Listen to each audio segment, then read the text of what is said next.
And this is the start of a new group of commissioners. So the first thing on the agenda is to do introductions. So I don't know who wants to start. I'm Steve Kowaller. I think we just decided my 4th year on CODA. And I'm Sarah Story, and it's my first day. Welcome to first day. I'm Nancy Gebhardt, and this is the start of my 3rd year on CODA. Hi, I'm Reyes, and this is my 2nd year. Dave Detlefs, and also the start of my 3rd year. I'm Brian Phillips, the staff liaison to CODA, and this is probably my 7th or 8th year, I think. You reached the At the border. city or just doing CODA? No, it's my 14th year at the city. I staffed CODA for a couple of years, and then somebody else staffed CODA, and now I've been staffing CODA again for some time. Lucky you. Yeah. You are the most essential person at this table. No, no, not The one with all the answers. not even close. Yeah. All right, so the next item on the agenda is to select a CODA chair for this year, April 2023 to March 2024. I moved to keep Nancy at the helm. Thank you. Is that the way to do it? Sure. Does there have to be a motion? In this? Yeah, it'll have to be a motion Yeah. to select the. I'll All right. second. Okay. And I would also move for acclamation. Which means we don't vote. All voting cease. Like there will be no. I mean, and I will say I'm honored and happy to continue as chair, but I also appreciate change in leadership at times too. And so, if anybody was wanting to be chair, I would be happy to. We love your modesty. So that's why I should say. I'm good. Okay. All in favor? All right. So we have a motion and a second. So then we just have to all in favor say aye. Aye. Aye. And any opposed? Well, it's done. Thank you. I appreciate Thank it. you. Lydia would be sad that she wasn't here. She gets pretty proud of that moment of like me with the big gavel and stuff, but she's at swimming. So anyway, we do have a couple of people in attendance today. And so next on our item is our agenda is the public forum. If either of you wanted to share. Nah. Well, we're glad that you're here. So then the next item is the approval for the February 6th meeting minutes, which were emailed to you last week, and you should also have in your packet. And so with those, I don't know if you've had a chance to look over them. It's just a chance to review them, correct any errors, add any additional information that you think might be important, but I also recognize you weren't here. So at the start of every meeting, we'll just kind of have that look at the agenda or the meeting minutes from the previous meeting, and then we just need a motion to approve them if I there are no will- changes. I will motion we approve as written. And then a second, Second. Jaime will second. And so then all those in favor of approving the minutes as we receive them, say aye. Aye. Aye. Aye. Any opposed? No. And then Brian is getting into position for agenda item number 6, which is the fall 2023 special project grant workshop, which I'm guessing is information our audience is here to hear about today. And so while Brian gets set up, Sarah, I'll just let you know we do an annual grant. That's our largest kind of granting time is when organizations apply for an annual grant, but then we do reserve money on the side for special project grants that were unanticipated at the time of the annual grant requests. And so we do 2 seasonally, one grant allocation in the fall and then one in the spring. And those are typically smaller amounts. I don't remember if we left it up to $3,000 still, even though we did. Okay. So they're, so they can ask for funding for a particular project that wasn't covered under their annual grant allocation for an amount up to $3,000.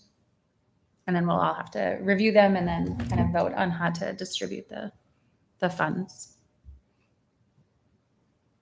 Sorry, bear with me just a moment. Mhm. I will say we typically get fewer applications in the fall than we do in the spring, I think because the granting year is still pretty new.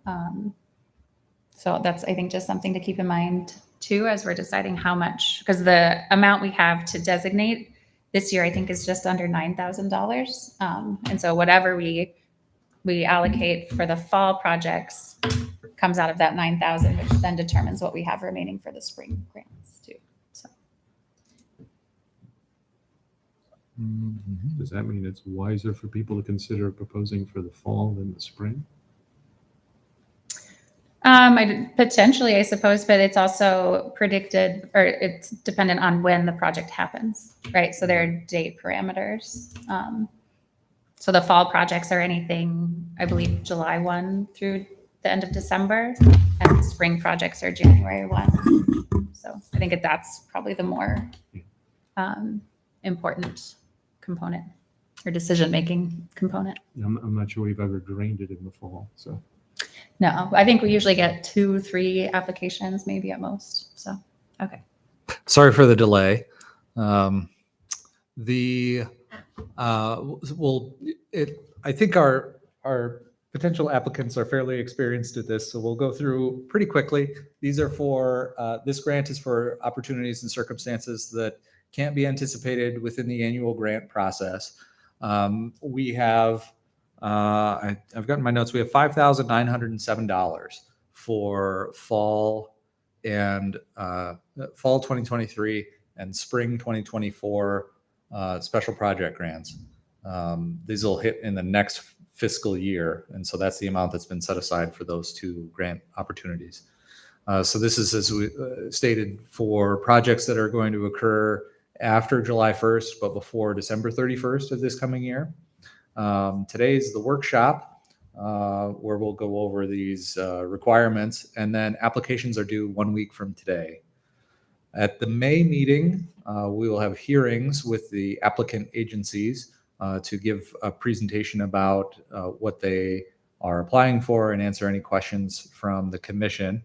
And then in June, the commission will make its final recommendations, which will go to the city council for approval, and we will prepare contracts, and then the contracts should be in place before July 1.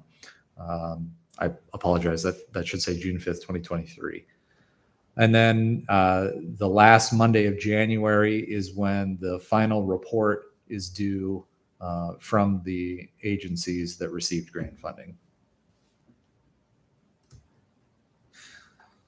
So the agencies that are eligible for application are those that are normally eligible for CODA funding.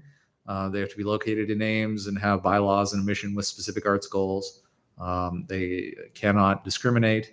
And we ask that they acknowledge the funding from CODA on their printed materials, if there's any printed materials that accompany the program that they might be putting on with the money.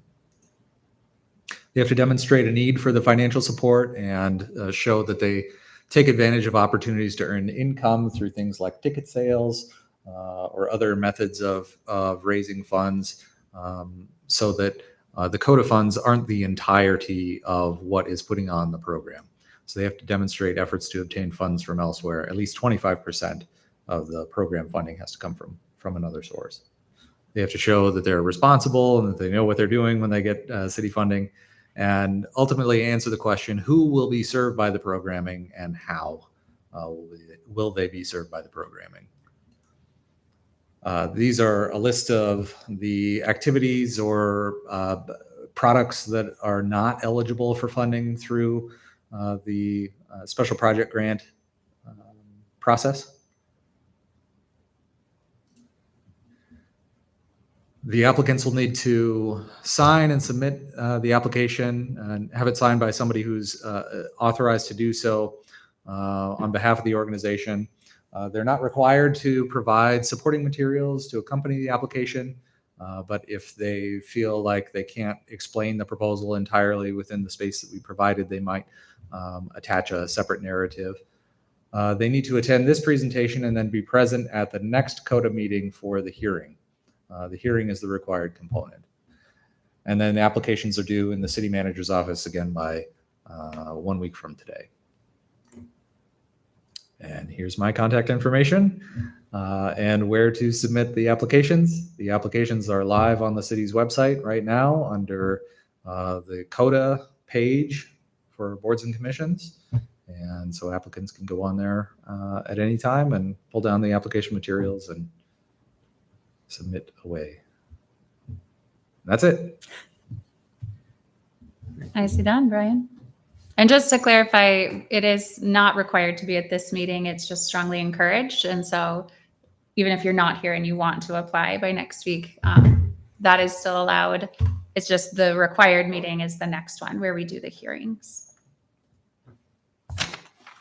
Brian, something perhaps that we should talk about eventually is the required sort of acknowledgement of CODA funding is specifically for print distribution at events. Do we have a similar requirement for online sort of presentations, advertising? That kind of thing? As long as I can recall, it's always been for things that are handed out like programs and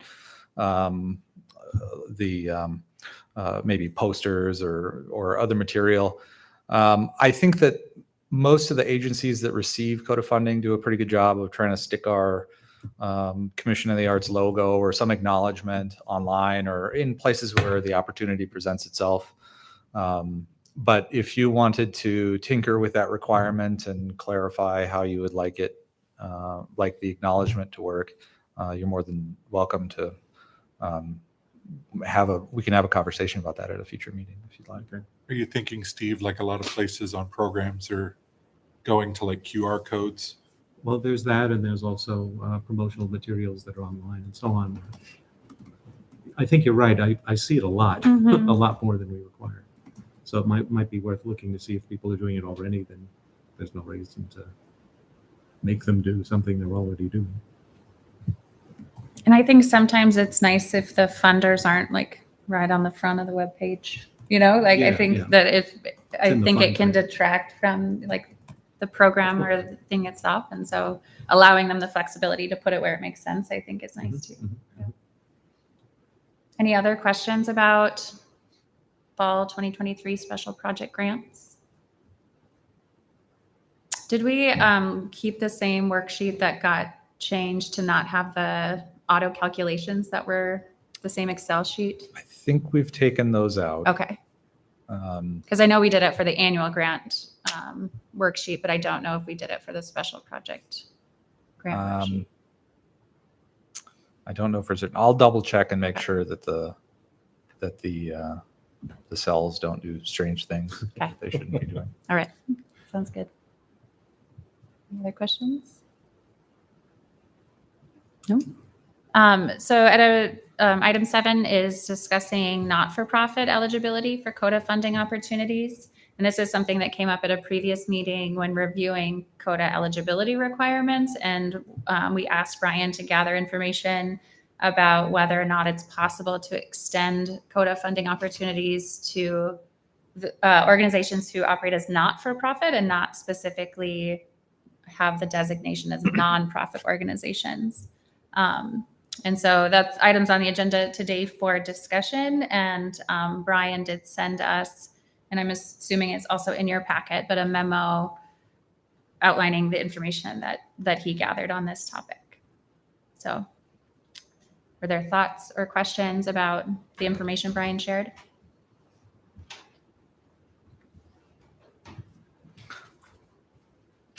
The only, I mean, and I know I'm one of the bigger supporters of it, but it's also a little more difficult to track than like a for-profit or not-for-profit or non-profit. Sorry.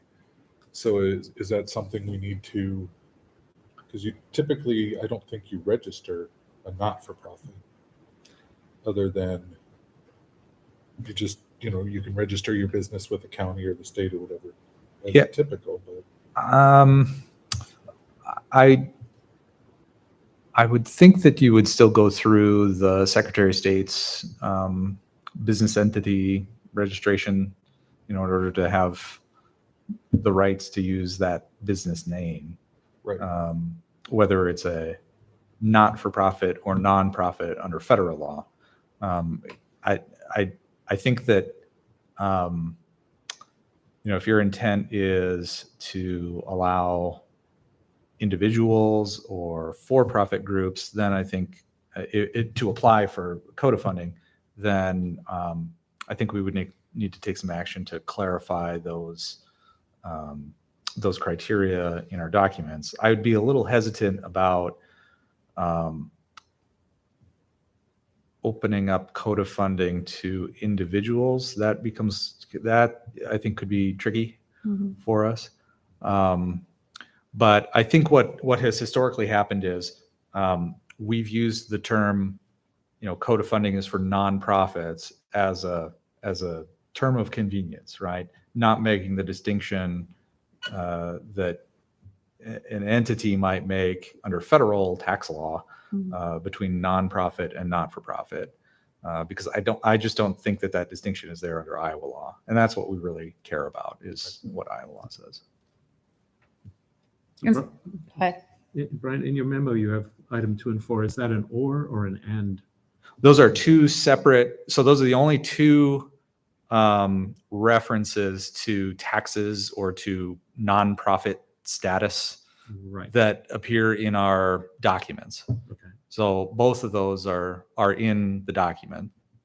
In the sense of people applying need to be.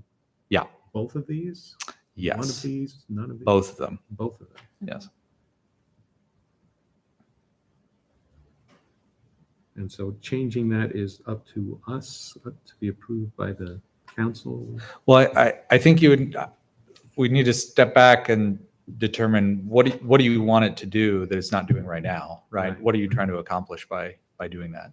Right. If it's your goal to simply allow not-for-profit entities to apply for CODA funding, I think there's no change that's needed whatsoever. I think they can already do that.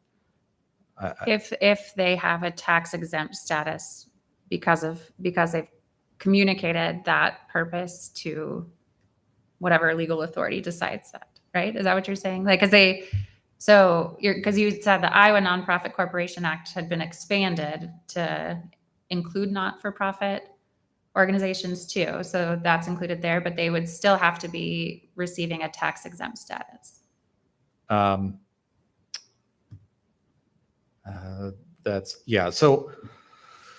This, I don't know if this will help. I have my business, mhm. The Vagrant Fear. It is a not-for-profit. Yeah. I do not have a tax exempt status. Federally tax exempt. I am not federally tax exempt. I am not tax exempt, period. So Not that I believe. in that instance, so I think then you could remove the requirement that you be federally tax exempt. My guess is that adding both of those requirements in there was sort of a belt and suspenders approach. So I would think that being incorporated under the Iowa Nonprofit Corporation Act would be sufficient, right? And I don't think that would create any significant challenges for us if you were to remove the second component, which was to require federal tax exemption. I think if you were to require, I think if you were to expand and say, oh, you don't have to be incorporated under the Nonprofit Corporation Act, and you don't have to be federally tax exempt. You could just be anyone who wants to apply. I think that's a bigger issue that we might need to think about further with the city council. But I think if you simply wanted to address the situation that David's brought up, just delete the second component about federally tax exempt. I don't think that would be a problem at all. But I'm also assuming you're not incorporated under the Iowa Nonprofit Corporation Act. I am not. So you Um, would not be Eligible, yeah. if we left either one of those.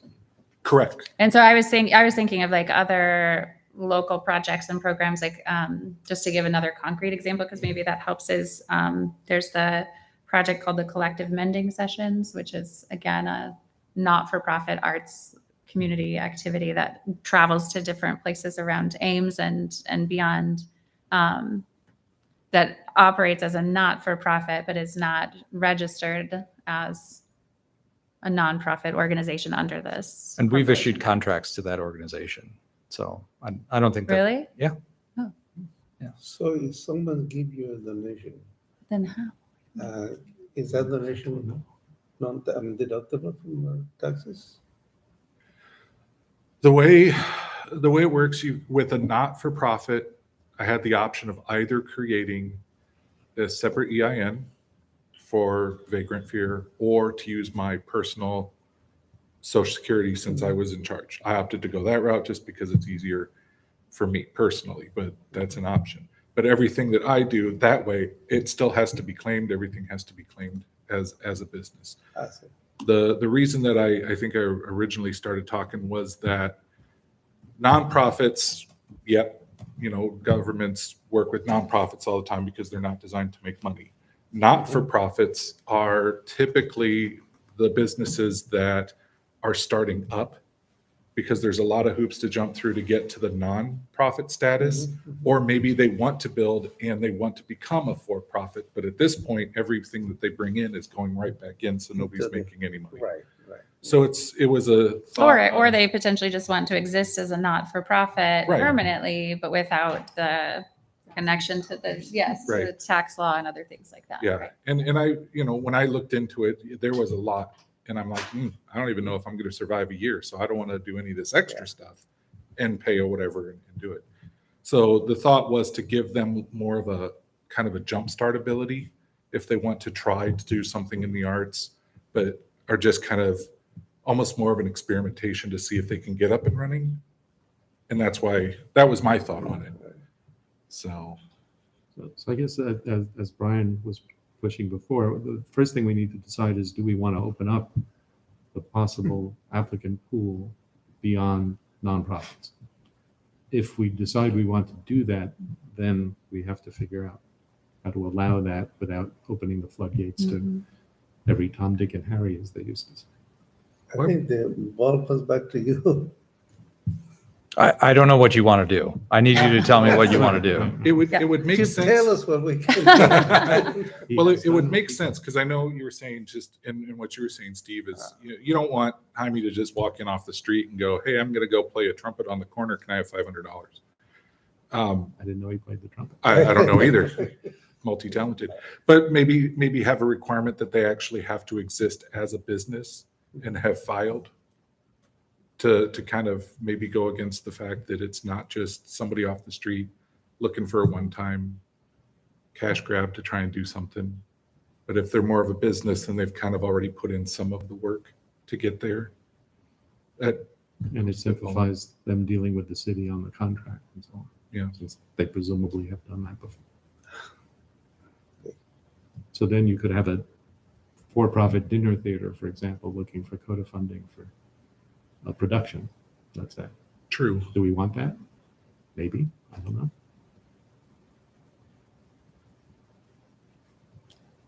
No hablo inglés. Oh, we're doing fine 5 minutes Well, ago. I mean, one way to approach it might be to say what's excluded, right? And to just say that you may not be a for-profit corporation, for-profit entity. Is that a legally clear distinction? I would think so. Yeah, I think we can ferret that out. Because I think, my initial thoughts when bringing this up, whenever that was, are that there's so much community arts organizing happening in Ames, but we tend to see the same people in this room, and then those people don't have access to the funds because some of these barriers. And so I think there's a lot of potential for some of them that I'm thinking of to eventually move to like an unincorporated nonprofit, but like Dave's saying, they're just at that point where they can't make that commitment yet, right? Like can't make that jump yet. And if we somehow could help that by just eliminating barriers to at least applying for the funding, right? It doesn't guarantee funding, but it would at least open it up to still have to go through the same application process, to fill out the same budget sheets that show us that the intention is not to make money off of this event or this, this organization that's asking for money. And then that also has to be shown in the final report, right? And even I think we have the information for when they would access the money that they're allocated. And,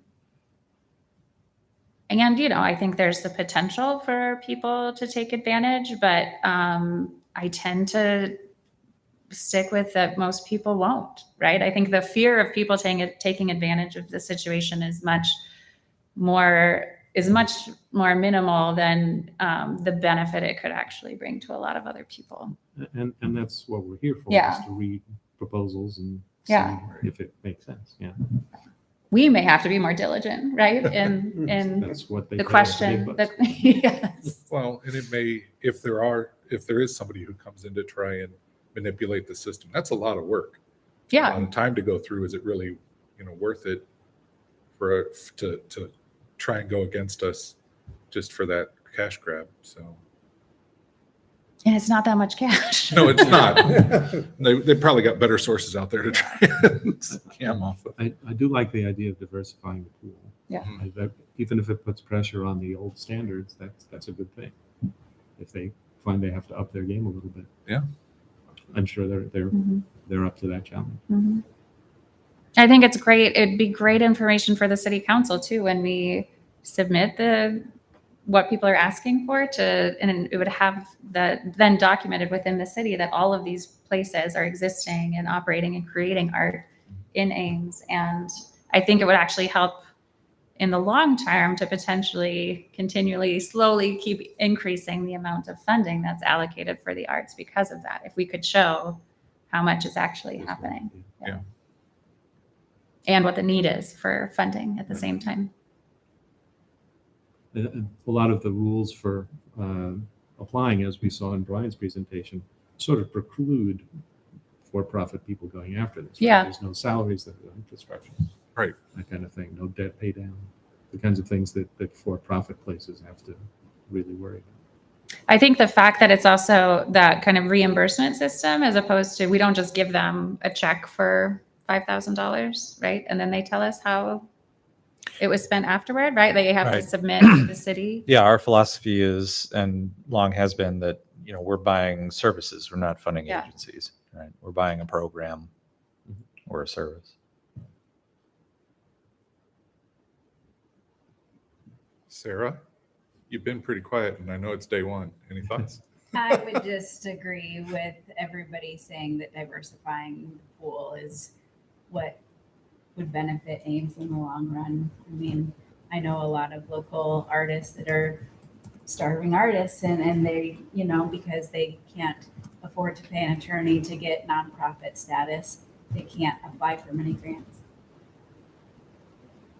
And I think that's a good point too, is that so many of the other arts grants that are available to people also have this requirement, right? And so if we could eliminate that requirement, at least for our local artists, I think that would be really important. And so I don't know, Brian, with what you said, could it be as simple as having this as it's written 2 and 4, and then taking a cue from Steve saying, or operate organizationally as not for, or what did you say? You said to do it as what you can't be. So you're ineligible if you operate as a for-profit organization. Mhm. Instead of like I think that would accomplish it. eliminating this language, but just adding that not-for-profit arts organizations are welcome to apply. You're not welcome. Well, I think it would go on that list of things that are ineligible, right? Okay. So we have a list of eligible activities, and here's a list of, or a bullet point of ineligible recipients. And on the application form where it says tax ID number, we could allow people to just have NA, right? Well, no, they'll need to indicate At least yeah, a we have- business tax number. either a business tax ID number or their social security number, Okay. because the funds that they receive will issue them the documentation so that they can then, because we'll report it to the IRS. Yeah. So they'll need to be able to report it correctly on their end as well. So then that line would probably just need to be changed to have the multiple options of tax ID reporting numbers. Yeah. Because I think it says right now, their federally tax exempt number. Yeah, is the number we ask for. anybody we're giving money to, we request Yeah. we issue them a request for taxpayer identification. Any Oh, okay. entity, any individual, anybody who gets a City of Ames check. Which is not us. I was about to say the same thing. I knew you were. So how do we do that? Do we have to do we have to continue this in a different meeting? With No. then make a motion to make that change, or what do you think? No, you could make a motion right now. Okay, That'd be fine. But then we do want to see the final wording before. Yeah. We approve it. Yeah, I think you could move to request that staff modify the application and criteria documents for CODA funding to broaden the eligible applicants by simply disallowing for-profit entities. knowing that that change won't happen for the Yeah. fall 2023 special project grants, but potentially we could have it on the spring and then the annual grant request forms. Right. What he said. I was gonna say, does someone have to repeat that, Brian? Because that was well said. No, as long as No. somebody moves and seconds it. Okay. So do we have a motion to make that change? But before we go Yes. farther, just a clarification. Mhm. This means individuals are now eligible to propose? Yeah, I think they would have to demonstrate that they have Organization. some sort of capacity, organizational fortitude that arts is, they're still going to have some sort of arts related enterprise or Mhm. bylaws or mission or something of that nature. I don't think, Because those are And then- already listed in the requirements. those are things that would have to required. Be provided. right, that I guess Then I'm good. the proposal will include how many people will benefit from that. And that's, Yeah. Yeah. that's it. Yeah. To me, that's it. Could be one individual benefiting. Right. bunch of people. Yeah. Like a talented trumpet Yeah. player on the corner. Right, exactly. I'm promoting you, Jaime. I got you. Okay, then Okay. that answered my question. Okay. Any other questions before, I guess we ask for a motion?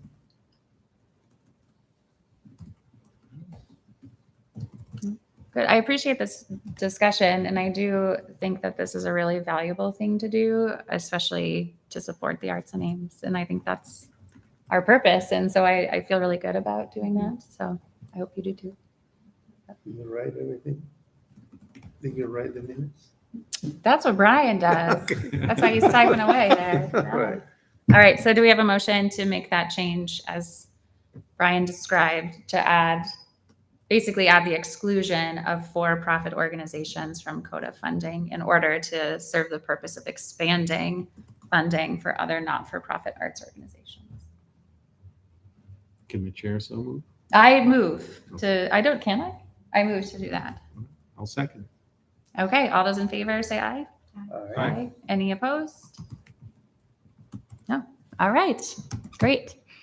Last thing on our agenda is just a reminder of our next meeting, which is the first Monday of May, May 1st, 2023 at 5 o'clock right here. And again, that will be the hearings. That'll be the primary content will be the hearings for the fall 2023 special project grant applications.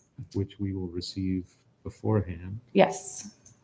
They are due to the office on Monday. I would say usually we get them turned around within a week or so after that. So we've got a couple of weeks. Oh, yeah. I'd say- yeah. You should be able to get them to you pretty quick. Yeah. Again, because there's probably not too many of them, but they'll come to your email. And then if you just take some time to review them, and then especially if there is anything as you're reviewing them prior to the May 1st meeting that you have questions about, then you can bring those to the meeting because there will be a representative from each organization here to just describe what they're asking for and then answer any questions that we have. And so that's the time to ask for any clarification on the application. And then after that meeting, all 5 of us will individually make recommendations for funding that then will get averaged, kind of put together and averaged. And then at the following meeting is when we'll approve how much is being funded for each project. So. And city staff is very good at reminding you that you need to send in your numbers. But yeah, it'll probably just come usually. I think Carly lately has been putting them all in a single PDF document too. So, okay. Any other questions or comments? All right, then meeting's adjourned. See you on May Day.